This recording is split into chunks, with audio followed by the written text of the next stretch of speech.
Stamford ব্রিজের বন্ধ দরজার আড়ালে ১ দশকেরও বেশি সময় ধরে চলা এক আর্থিক কৌশলের পর্দা উন্মোচিত হলো অবশেষে। ২০০৯ থেকে ২০২২ সালের মধ্যে অবৈধ এজেন্ট ফি ও তৃতীয় পক্ষকে গোপন লেনদেনের ৭৪টি অভিযোগ মেনে নিয়েছে লন্ডনের জায়ান্ট ক্লাব চেলসি।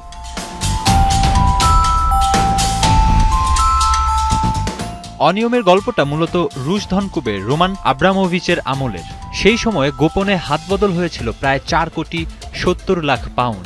তবে ২০২২ সালে দায়িত্ব নিয়ে বর্তমান মালিক টডবহলি প্রশাসন নিজেরাই সমস্ত গোপন নথিপত্র তুলে দেয় ইংল্যান্ড ফুটবল অ্যাসোসিয়েশন অর্থাৎ এফ এর টেবিলে।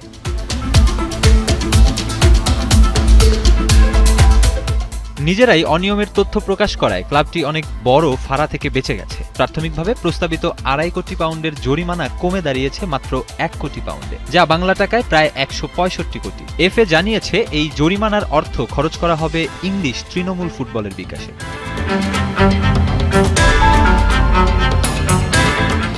তবে পুরোপুরি চিন্তামুক্ত হওয়ার সুযোগ নেই চেলসির। আগামী ২ ট্রান্সফার উইন্ডোতে খেলোয়াড় নিবন্ধনে নিষেধাজ্ঞা এবং পয়েন্ট কাটার নির্দেশ ঝুলিয়ে রাখা হয়েছে ২০২৭ সালের জুন পর্যন্ত। এই সময়ের মধ্যে নতুন কোনো অপরাধ করলেই নেমে আসবে স্থগিত শাস্তি।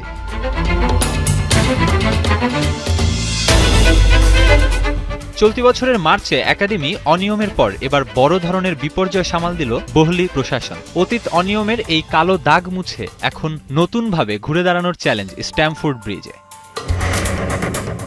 মেহেদী হাসান সুমন, ৭১।